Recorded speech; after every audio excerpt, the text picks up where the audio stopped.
Boa tarde. O Bem-Estar de hoje falou sobre um problema que atinge 80% das pessoas. E olha, pelo tanto de pergunta que chegou, talvez seja até mais, né? Bem-vindos de novo, doutor Luiz Batata, ortopedista, e a Laura Proença, que é fisioterapeuta. Bem-vindos. Obrigada. Vamos tirar a dúvida desse assunto que é a dor nas costas. Laura, a gente terminou o programa falando de uma dúvida que é a dúvida da Amanda, de Caraguatatuba. O que a gestante pode fazer para amenizar as dores nas costas? Coincidentemente, é a dúvida também da nossa apresentadora, Mariana, de São Paulo. Né? É muito comum as grávidas ficarem na dúvida se elas podem ou não, né, fazer atividade física, fazer o Pilates.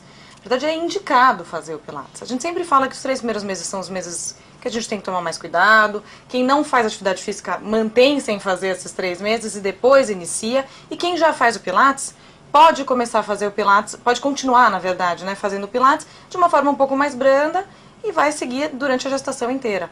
O Pilates, ele trabalha muito essa estabilidade do tronco. Então, ele ajuda bastante essa questão da grávida, que foi o que eu falei no programa, que ela transfere o centro de gravidade, a barriga, né, o peso da barriga, acaba transferindo o centro de gravidade para frente e ela gera um estresse gigantesco na região lombar. E é assim, gente que está com sobrepeso, tem uma barriga muito proeminente, é a mesma coisa. Então, também é indicado a estabilização dessa região. E, doutor Luiz, a grávida de hoje, ela é a lactante de amanhã, né? A Simone de Chuvisca, no Rio Grande do Sul, quer saber a melhor postura. Acho que a Laura também pode ajudar a gente a responder, mas qual que é a melhor postura para dar de mamar? Sempre encostada numa cadeira confortável, que não seja também muito baixa, porque senão para ela levantar com a criança, para ela baixar com a criança, ela vai forçar demais a coluna. E a mesma coisa que a gente disse para o motorista, né? Com o apoio lombar, se a criança estiver muito baixo, colocar um travesseirinho aqui para que ela possa sustentar a criança sem pendurar demais o ombro, sem forçar demais os ombros e sempre estar fortalecendo, mesmo durante a amamentação. Eu acho que essa questão que ele falou de realmente manter um apoio na região de braço é muito importante. Porque se a mãe ficar sustentando durante todo o período de amamentação a criança aqui, ela vai gerar um estresse muito grande na região dos ombros, muito, e daí gera todas as inflamações de ombro. Uma pergunta que não fizeram, mas que me deu curiosidade, o seio aumenta, né? E a gente sempre ouve falar também de seio grande, relacionado com dor nas costas. Isso é algo que pode ter a ver nesse caso também? Tem a ver, né? Tem, não é só o seio. O seio aumenta, a barriga aumenta, então o que acontece com a grávida? O centro de gravidade dela fica mais anterior, né? Não fica no centro da coluna. Então ela tenta compensar isso com uma hiperlordose. Isso acaba gerando muita dor lombar. E gera estresse nessa região torácica também, né? Que a pessoa fica muito curvada, então Exato. Aumenta a curvatura da cifose. Então também ela fica com uma curvatura em S muito acentuada. Gente, vamos agora, tá na hora, fim de semana, o pessoal quer descansar, tem muita dúvida de gente querendo dormir. O Lindo Clayton de Natal quer saber se dormir na rede é melhor.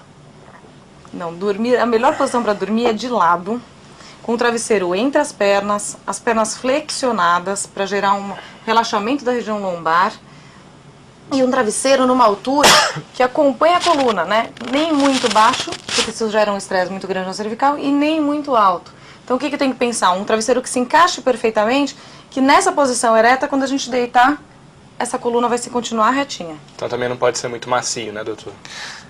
Na verdade, assim, a maciez vai variar muito da posição que o paciente mais se adapta. A posição ideal é essa posição de lado, então ela tem que ter uma altura suficiente para que entre a cabeça e o ombro não fique um vácuo.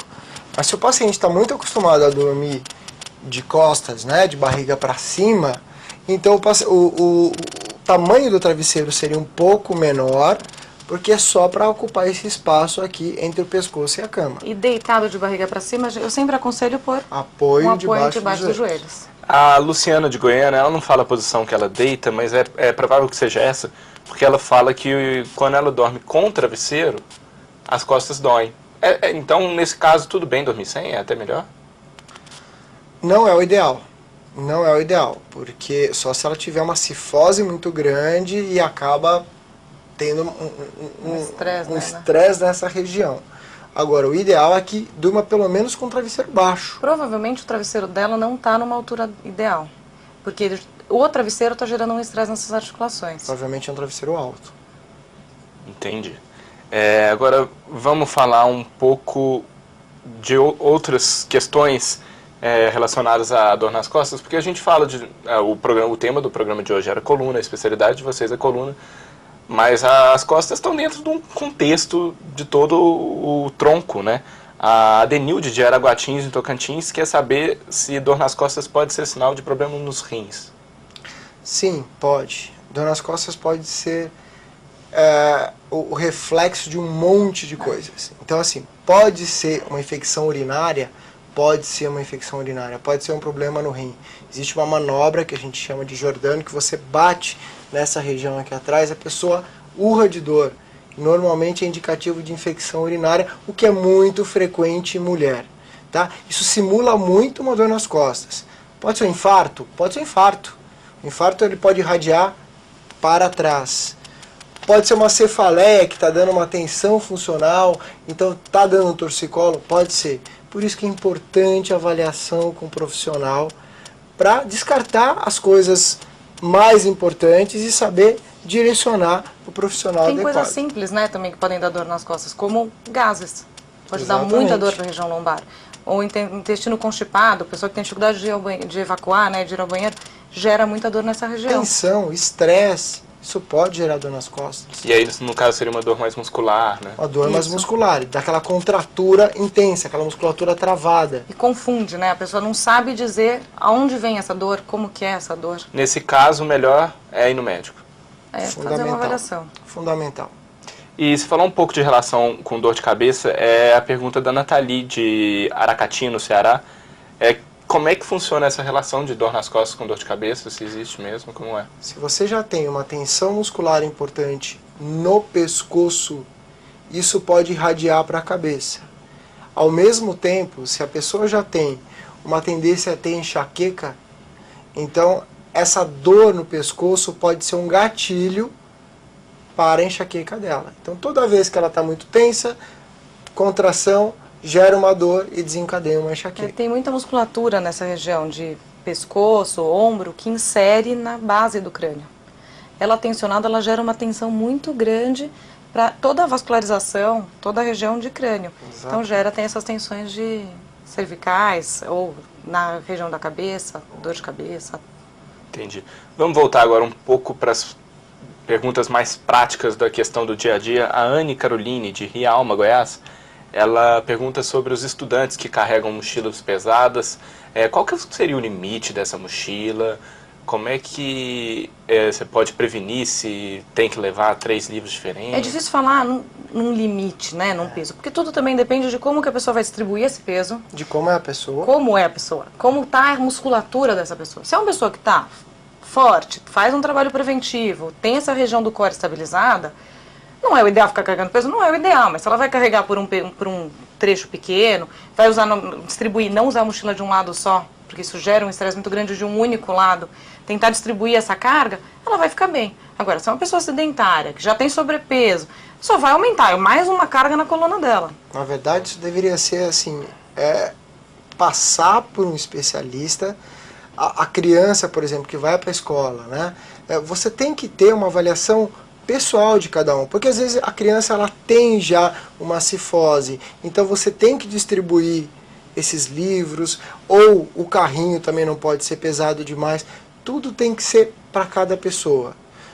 Um estivador, que é muito mais forte, ele vai poder carregar muito mais do que uma pessoa que não está acostumada a fazer atividade física. Então, assim, tem gente que tenta, 10% do peso é o máximo. Não, isso, cada pessoa é um tipo diferente de avaliação. Agora, o que sempre vale é 2 alças nos ombros. Distribuir, mesmo quando for carregar sacola Se for no de mercado. metrô, o pessoal do metrô implica. Pois é.